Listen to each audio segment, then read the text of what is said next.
Welcome to PTV World and welcome, of course, to the debate. I'm your host, Sana Makbool, and in today's show, we will be talking about a number of important issues. The first is, of course, with reference to the economic woes of the country. And we've seen in the past as well that there has been a lot of discussion with regards to the current economic conditions, and especially now, since we have seen that there is a lot of concern with regard to the IMF review, and also in the devastating impact of floods that we are still coming to terms with and trying to, of course, gain more momentum in terms of the climate change justice, as well as in the upcoming conference in Geneva. It's all the more important to discuss our economic security concerns. There is, of course, the issue of the political instability and dynamics that still remain, along with which, of course, we have seen that there has been issues raised by the PTI in the form of a white paper that was rebutted by the finance minister, Ishaq Dar, along with other ministers that flagged him during the press conference, in which he talked about how this is devoid of context, is misrepresented, and does not take into account the kind of legacy that has been left behind by the PTI government, due to which we, of course, are in this difficult situation, and because of which the government has had to take a number of tough measures. There is also the concern as to how we're going to proceed in the remaining fiscal year and what is going to happen in terms of our foreign exchange reserves, to which the finance minister is giving us some hopeful news that the country's help, such as those coming in from Saudi Arabia and China, is going to be beneficial in this regard and is going to beef up Pakistan's foreign exchange reserves, and that there will be a number of measures taken to improve the country's economy, including imposing a flood levy on the affluent in the country and also a gains tax on banks' foreign exchange reserves. Of course, we're going to talk about how much this is going to impact on the current economic problems and how this is going to pan out, especially with regards to the IMF review that we're hoping is going to come out soon. Our next topic is going to take a look at something which is also impacting, unfortunately, the political and economic concerns, but it also has been what has been the cause of a loss of a lot of sacrifices that has been made by our armed personnel. And we have seen so many brave soldiers that have been martyred in the fight against terrorism. And once again, we saw that two more officials of the counterterrorism department have been martyred in a targeted attack in Carnival on Wednesday, including the Deputy Director, Mr. Naveed Sadiq, and Mr. Nasir Abbas, who unfortunately were targeted and they were martyred in this attack. And then, of course, when we take a look at the number of soldiers in the past also who have laid down their lives, these sacrifices are many and huge. But again, the kind of resolve that our armed forces have against this particular threat and any other against the motherland is something that we all are so proud of and, of course, pay huge tributes to. And so this is, again, an important occasion to highlight the sacrifice and also understand the depth of the problem and to think about the kind of strategies that Pakistan has had to think of in terms of defeating this menace and how we're going to proceed further on this. So these are the two segments that we're going to be focusing in the show today. As always, we've been joined by a senior analyst, Farooq Batafi, and we've also been joined by Mr. Ali Salman, who's the Executive Director at Prime Institute. Thank you very much, gentlemen, for being with us in the studios. We've also, of course, going to be taking a look and focus in terms of these important issues, and then considering, of course, the kind of impact that Pakistan's measures are going to have in the remaining fiscal year. Let me start with you, Mr. Ali Salman. There is, of course, a lot of discussion with regards to issues that Pakistan is facing, and nobody's refuting the fact that the current times pose huge challenges to Pakistan, and there is a number of things that Pakistan has had to think about. But time and again, we see that there is discussion of default. There is discussion of putting forward a very bleak picture, which is, of course, what the white paper by the PTI has contributed towards. And again, we've seen that this is being rebutted by the finance ministry, by the top leadership, and we keep on reiterating that that's not happening. But considering the conversation around the economic challenges and where we stand today, what can you differentiate for us in terms of clarity as what really are our challenges at the moment and what are the more serious and realistic concerns that we have, and how much that's perhaps different from the kind of picture that is being presented by political parties or the media? Thank you, Sana. I think the situation is challenging indeed, but that should not lead to the conclusion that Pakistan is going to default. The way I see it as an independent observer, that the government, including the finance minister himself, is taking serious efforts to make sure that Pakistan financial strategy is successful in managing the difficulties. Now, what are the challenges? First of all, of course, we are faced with the deterioration in the exchange rate, which led to initially the trade balance deterioration, and then government had to take measures in terms of import compressions. Now, while it provided some kind of cushion on a temporary basis, it created difficulties for businesses at large. We are seeing the news from poultry sector, from pharmaceutical sector, and other sectors who have complained about the difficulties in getting LCs opened and getting inputs for their industrial activities, which is of course then affecting the economy. The other challenge is of course the external debt obligations.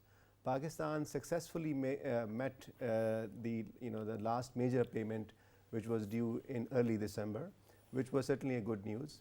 And with the help of friendly countries, Pakistan is also expected to meet similar external obligations in the near future.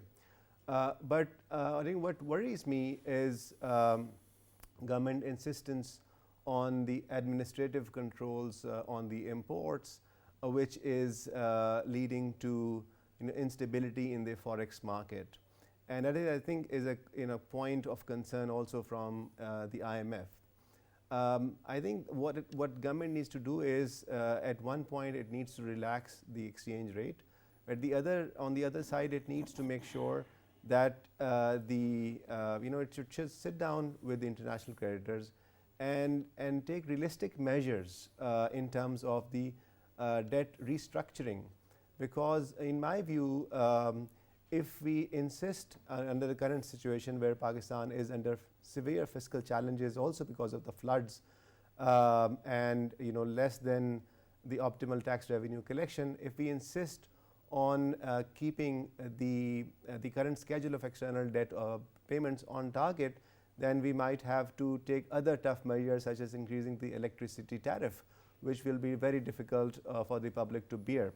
So we have to face a trade-off now, and I think the trade-off should be that we should go for an orderly debt restructuring, and then use that space to actually create room for flood related expenditures, which should be on an urgent basis, making sure that the businesses is continued. It is extremely important that we help the current businesses not only to survive but also to grow, right. because that absolutely. is high, But very quickly, one clarification that I needed. When you say debt restructuring, are you merely talking about the China-related debts or Paris Club as well? We have to take the entire external debt as a package. Okay. So we need to talk to external creditors. Yeah. And we need to assure them that we are following as a plan and as a strategy, which should be followed by reforms. Right. But government says that it is not going to go to the Paris Club, and that might be a problem, is it not? Right. Yeah. Go ahead, Sana. Sana. Absolutely, Farooq. I had the same question, considering that we haven't had that response coming in from the government that this is something that they're not going to go ahead with, and if it's something that can possibly benefit us, why the decision of not going towards it? Right. Mr. Ali? So far as I've listened to the finance minister, he keeps on saying that our total debt owed at this moment to Paris Club is not that much. Even if you actually try to go for restructuring, it is going to be a very small volume. But elsewhere where Pakistan owes money, it is definitely going to actually reach out and do it. I don't know, later when we talk to Salman Sahab, we are going to actually ask that as well. But regarding the overall situation, Sana, while the government actually is correct in telling us that the white paper or the so-called white paper was an exaggerated piece of work because it was selective in presenting the facts, the way they actually literally, made dog's breakfast of economy for 4 years, was before everybody. That makes sense. But then the current government actually has also seems to have two divisions, right? One major division within its ranks. One is Mr. Ismail's approach, that is cooperating with the international bodies and of course go for fiscal belt tightening. And then of course there's the question of how Ishaq Dar Saab is handling it. Both have very different approaches, but last time when both of them actually shared power, first it was Dar Saab and then Mifta Saab came, the actual burden started from there, because one policy regarding dollar being propped up was very quickly reversed. And then we started losing a lot of forex, because Pakistani economy is, Pakistani forex market is speculators market. And there you cannot actually stop speculation, and because of that a lot of bleeding took place. And once again we have seen first Mehta Saab came, and now Dar Saab is here. And interestingly, he keeps on talking about foreign donors. For example, first he said that he can take care of IMF, and that is not a problem. Now he's telling us that it is difficult. Then he recently made another statement regarding China, that though that loan will be restructured. I'm hoping that it is a different story this time. But of course, when it comes to our forex reserves, there is an issue that the number is dipping. And now we are told that our Muslim brothers, our friendly countries are going to take care of that business. Let us hope that happens, because at this moment, regarding this also, import controls, there are so many SROs in this country, Sana, that one can never stop counting. But despite that, if there is some kind of control right now, that is because our economy heavily depends on importing inputs and things from abroad and then adding value to that. And because of that, when growth is there, our current account deficit also increases. So at this moment, government has to actually take care of this business first, and then later on perhaps can allow imports as well. Over to you, Sana. And let me just briefly add here, if I can, Farooq. I think right, it is right, important. absolutely. And I'd also like to mention a little bit. Yes, go ahead.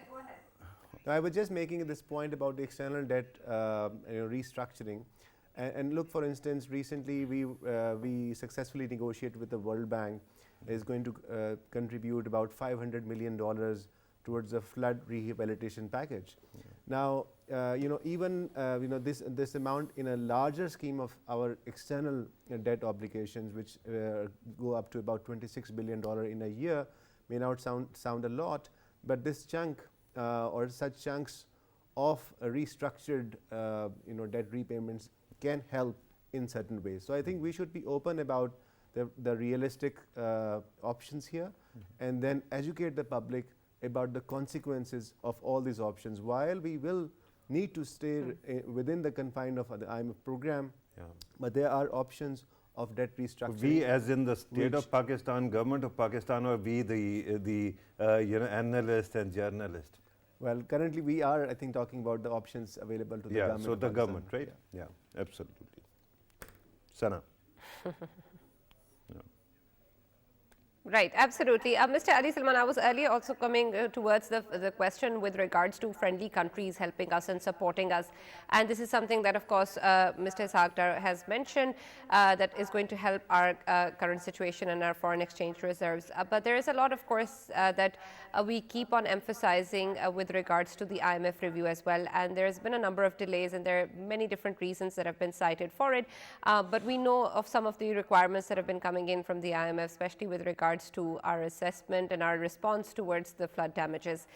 Considering that we're still in a delay in terms of how that is going to proceed, can we really expect any help coming in from Saudi Arabia or China or any other friendly country prior to the finalization of our program, our package with the IMF? Well, first of all, let us remind ourselves this has been the hope for past many months now. that the friendly countries would come in. In fact, today there was a meeting, by the army chief in Saudi Arabia, and then there was a call between Chinese Prime Minister and our Prime Minister. So I think these are very significant contacts which took place today, and we are hoping that some good news will come. But let me also quickly add that this is obviously not a strategy. This is not a long-term strategy. This is a transaction approach that we have done, or we were forced to done in last few years, taking deposits for short term and then extending the tenure of those deposits. Now, while those friendly countries may still come to support us, but I think there will be a limit. And I hope that we soon actually reach that limit, so that we learn to do our own fiscal tightening. We need to learn, for instance, curtail expenditures. Now I'm seeing that in last ECNIC meeting, there were many projects which were approved, which are not, I think, current scenario should not be high priority for them. For instance, internship programs or laptop programs. Now, instead of spending money here, we should curtail these expenditures and spend money on more urgent basis, especially on the flood affected areas.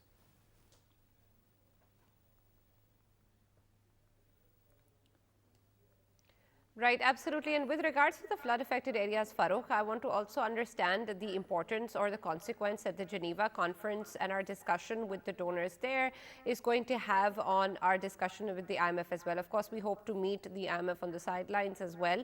But when we talk about the kind of response that is needed by Pakistan, which has been one of the things quoted as a requirement from the IMF, are we prepared for the Geneva conference with regards to that kind of response that we have till June this year? Right, Sana, and that is an important question. I think that at this moment, government of Pakistan is really preparing, putting in an effort to actually, engage all the, affluent countries or our friends for that matter in diplomatic initiatives, and somehow to get them to come into some amounts at Geneva.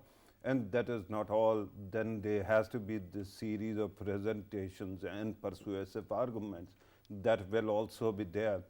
So the government of Pakistan is trying to do a lot, but let us hope it clicks. Yesterday when Ishaq Dar Sahab was actually talking to the media, he actually referred to it as a double jeopardy, but I would call it a quadruple whammy. I mean, we were coming out of COVID, then all of a sudden the war in Ukraine started, then floods came, right? And of course, then our own economic condition is not great either. So because of that, there is such multiplicity of complicating factors that no matter how much you want to actually correct the ship or right the ship, even then you are going to have some kind of lag, even then you are going to have some deficit on both sides. So the important thing at this moment is, it is like surviving in a gig economy, where you have to actually manage your affairs from paycheck to paycheck, and in that as well, wherever you can get a loan, handout, or any kind of support, you actually have to rely on that. But I totally agree in principle regarding reforms. Our development budget, every time there's a budget, we hear a humongous number. But right in the middle, it is cut down to half, usually, in the middle of fiscal year. And then something else happens, Sana. Even at the end of fiscal year, usually money is being thrown around because the departments that are given those funds cannot properly utilize the funds, and that's why they have to, out of the fear of relapsing of the funds, they have to actually throw it into various projects that might not even be important. And in doing so, you realize that there is a very corrupting effect on how money is consumed at the grassroots level, from road construction, where everything is substandard, to building of bridges and everything. So there'll have to be some kind of reckoning, and we'll have to take care of that business as well, that money is not wasted whenever it is actually devolved to the local level. And to do that, you need transparency, you need accountability. Sadly, because while other political parties and all stakeholders are committed to reform and focus on the things that matter, one major party keeps on throwing hissy fits. Because of that, everything is actually totally, held hostage by that party. We'll have to request the media and all the punters that stop paying that much attention to one party and focus on national interest. And Farooq, if I can add Yeah, here please. about, I think, the role of the government here. I mean, it is true that Right, that, Mr. Ali, my last question to you, and you can add to that. I'm assuming you're, of course, Yeah, there is wanting a to add to this question, and I'll let you speak. But communication lag. let me just quickly add to this. The measures that the Ishaq Dar has announced also include the flood levy on the affluent and also gains tax on the banks. How are these measures, you think, are going to help, and whether or not this is something that Pakistan can do right now? And you wanted to add something about government as well. Yeah, I mean, I think just on add to what Farooq was saying earlier about the role of the opposition. The responsibility remains with the government at this point in time. While it is true that the PTI is not coming to the parliament, but still, I think the responsibility of taking economic decisions, no matter how tough they are, rests with the government, and they have the parliament with for their support available. So that should not be made an excuse for not taking the decisions. Because obviously, when the current government took charge, they knew the consequences and kind of trade-off they have made. But they can make laws with the current number. They cannot amend the constitution. That is the problem. But it is not required. I mean, we Okay. don't need to amend constitution for taking economic measures right now. They just need to do the right. Are you sure about because the finance minister was talking about getting rid of SOEs. And there are certain SOEs where you'll have to make, substantial reform in the legal and constitutional side. We do have legal support available for it. I mean, the previous government under Dr. Ishaq Dar had made a comprehensive roadmap, and that can be implemented without after any, adopting, after being adopted by the parliament. After being adopted by the parliament, but within the parliament, provides substantial room for privatization, for instance. No one is stopping privatization process per se for majority of 400 plus enterprises. And on Sana's, your question about the tax. Right, absolutely. Right Thank you now very much, Mr. Ali Salman, for Sana, joining us. let him and let being him finish part his of thought the very discussion. quickly. Yes, go ahead. Ali Salman sir, please go ahead. So just one thought. The current challenge is Yes, that the government absolutely. had Absolutely, go ahead. Please carry on. government had assumed the collection of super tax, which was suspended by the Sindh High Court. So there's a significant shortfall of about 270 billion rupees in the tax collection. I think that is forcing government to rethink its tax collection strategy. But we hope that instead of announcing new measures, the government can actually allocate that resource to meeting current needs. Right. So one has to actually go to the courts as well and urge them to actually help out as well in these cases, right? Yes. Yeah. Sana, over to you. Right. Thank you, Mr. Ali Salman, for joining us. Unfortunately, that's all we have time for. But thank you for the patience, and thank you for being part of the debate and discussing us the very important economic situation. We'll take a short break here, and we'll continue with the next segment.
back to the debate. I'm your host, Sana Makbool, and we're talking now about the kind of issues that Pakistan is facing on the terrorist front, which is, of course, another very important aspect that Pakistan is currently dealing with among the numerous challenges that exist.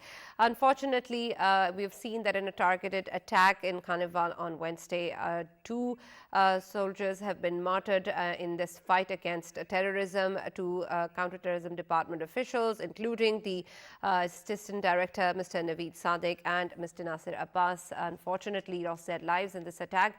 And they are, of course, part of a huge number of soldiers, of citizens that we have lost within this fight that Pakistan, of course, unfortunately has had to deal with for so long. And now that we are here in this current times, we, of course, have had to face the spike in terrorist activity, especially in the aftermath of the US troop withdrawal and what is going on in Afghanistan, and then, of course, the regrouping of many terrorist groups within the country as well. And so we have had the National Security Committee meeting as well to take a look again at where we stand, at what Pakistan needs to do, especially with a focus on these concerns, and then to also reiterate our resolve against this menace. But before we, of course, begin talking about the kind of responses we need, we'd, of course, like to also pay tribute to the martyred officials in the recent terrorist attacks, and, of course, many others as well. For this, of course, we've been joined by Farooq, as always, and also by Mr. Sheharyar Khan, who's a policy and security analyst. Thank you very much for being a part of the debate. But let me start with you, Farooq. I would like you to say a few words as a tribute to these particular officials, and then, of course, the many others that we have lost along the way. Right, Sana. I think that we have been doing shows on war and terror, and usually there is one component that is quite visible, that is the armed forces and the LEAs, which are there and they are performing their role and actually sacrificing. But I keep on reminding everybody that there are other people who might have to actually work in shadows, but who actually are as gallant and who have been sacrificing as well. And I think that for that matter, this episode, this sad, tragic episode of Director Naveed Sadiq is really, really before us. This is a man who actually single-handedly fought with Daesh and Al-Qaeda in Punjab and defeated or vanquished them, right? And this time also, despite the fact that there are two opposing claims, one by TTP and one by a new joint called Lashkar-e-Khorasan, there seems to be actually the fact is that he was actually working with somebody who was actually an informant for Al-Qaeda, and then that person actually turned into a double agent. So at this moment, let us pay homage to all those people who have sacrificed a lot. And while, of course, this director, this gentleman, this hero actually can be identified because he got Sitara Shujaat in Pakistan, that is the second highest gallantry award. There are numerous from our intelligence organizations who have been sacrificing their lives, and we don't even know the story, Sana.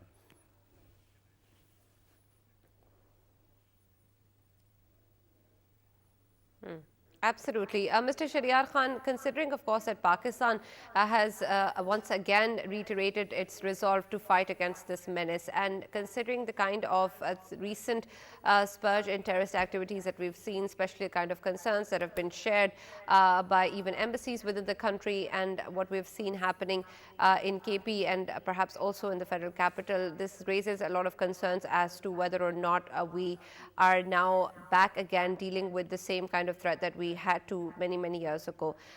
In terms of where we stand today, both politically and economically, and considering the kind of imbalances that exist, how do you look at our national security response? We, of course, have had consensus on this in the past, but in terms of the way that we're going to proceed in the future, do you think that all of the institutions and factors are aligned and we are quite sure of what pathways we're going to take in this fight?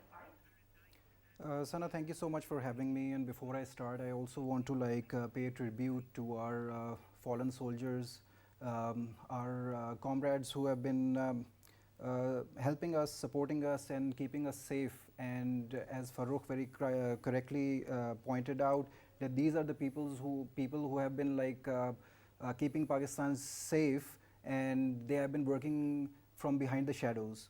And there are like a lot of other people who are like doing the same job for us, and they don't like get recognition. And unfortunately, when incidents like these happen, that's when their names come forward. And before I start, I just want to like pay tribute to all of our martyrs. Sana, ever since the Afghan Taliban have taken over since August 2021, we have seen a rise in terrorist activity in Pakistan, and it's generally like 50% as compared to when the Ashraf Ghani government was there.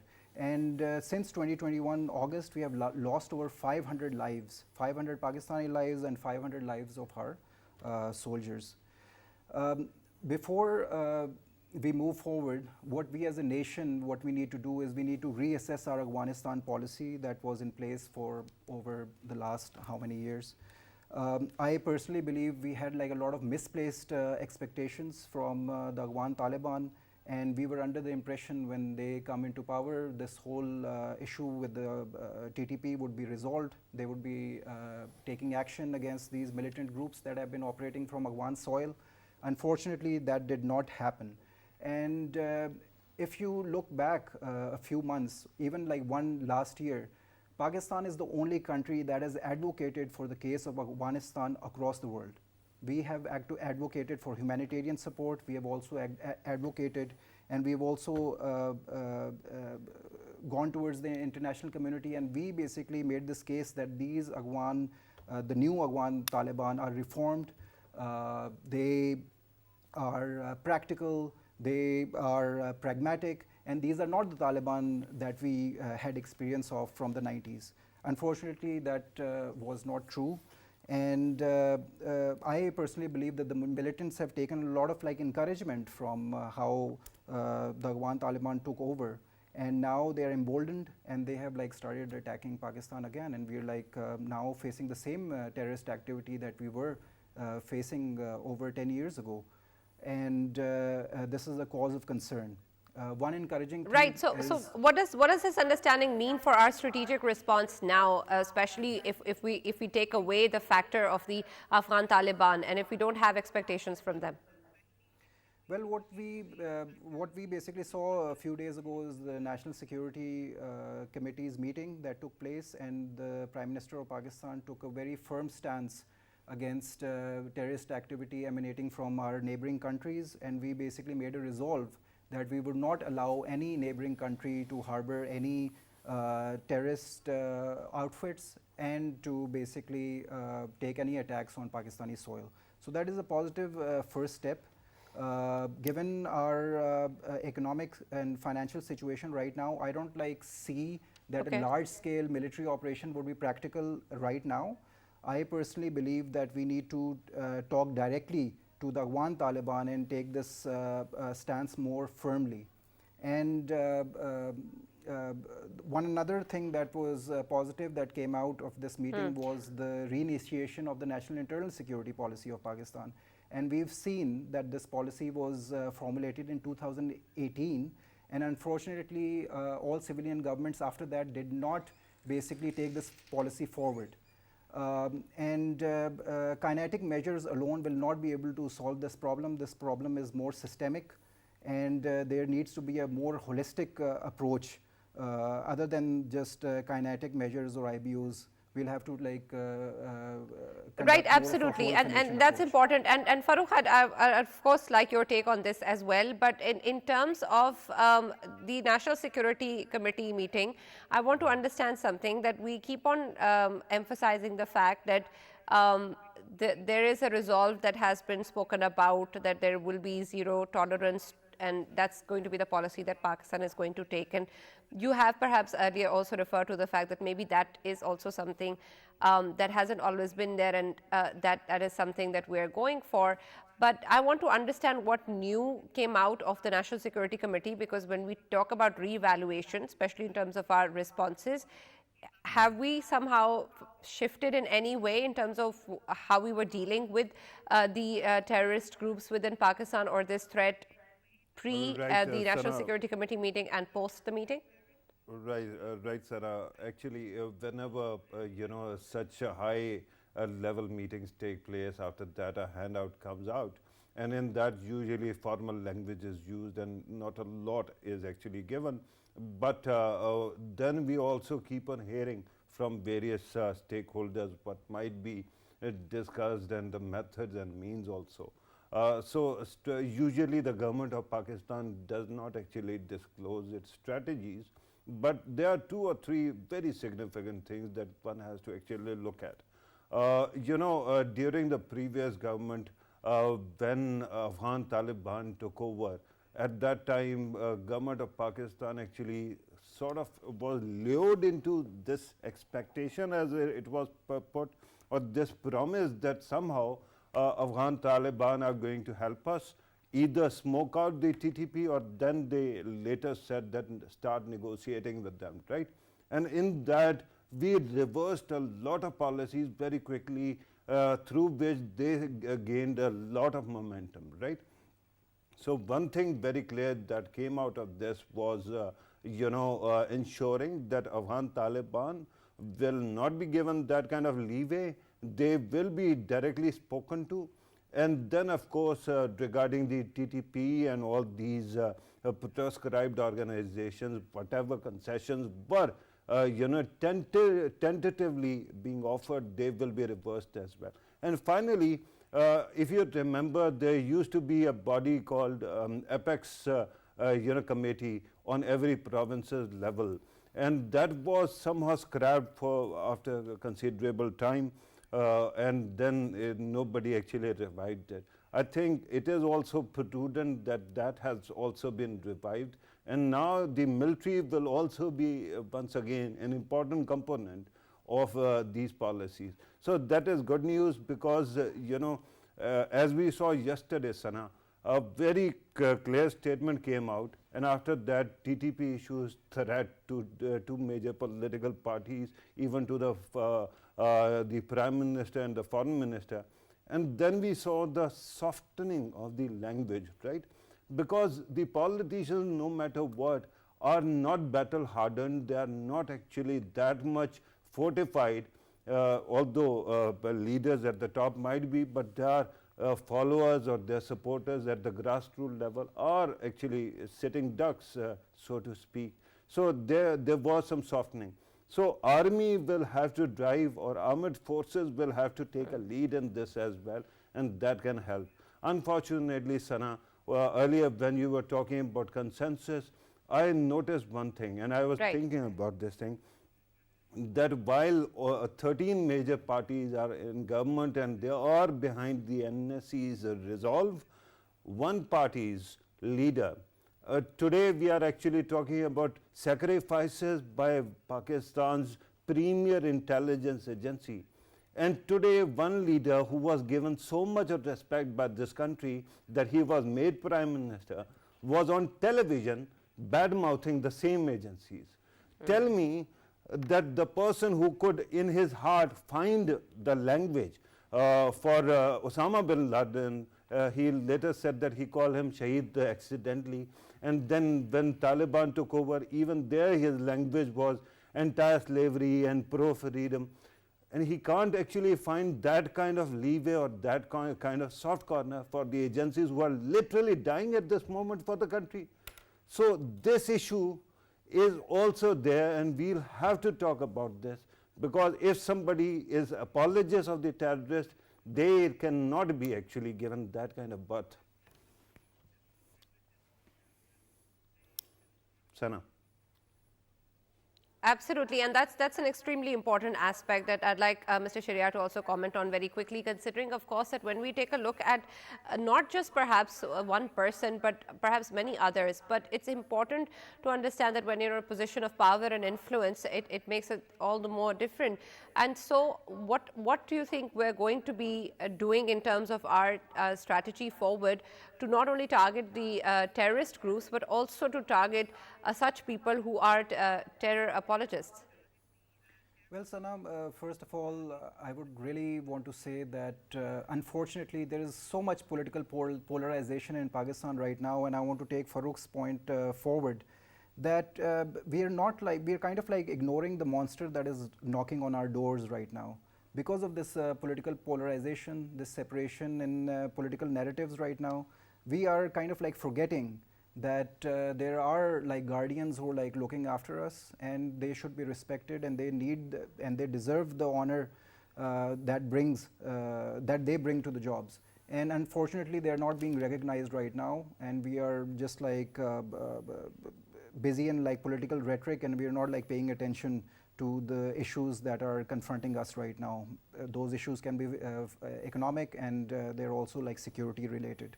So first of all, when again, I would like go back Absolutely. Thank you very much, Mr. Sheharyar Khan. Unfortunately, we're out of time, but thank you for joining us and being a part of the discussion.